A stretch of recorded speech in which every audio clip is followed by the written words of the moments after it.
holidays, and a lot of instability in the workplace, and cutbacks in hours constantly. On wards like palliative care, staff are stretched to the breaking point. Bob says the budgets are tight.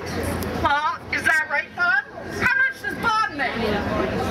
Bob makes $831,000 a year.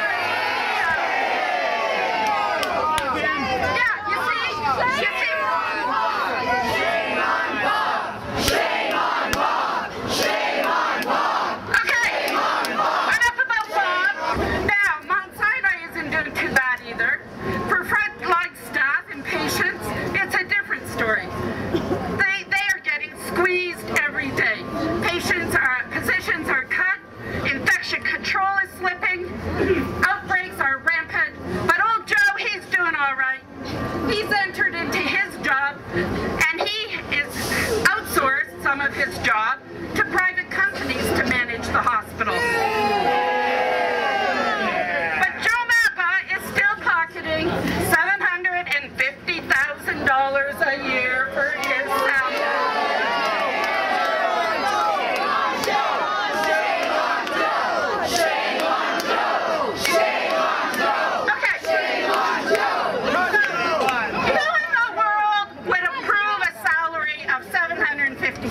The board of directors. And I'll tell you, on the Mount Sinai board of directors, there's a guy named Jerry Schwartz. You got a guy who invests in outsourced hospital services, sitting on a board, rewarding the CEO for investing in outsourced hospital services.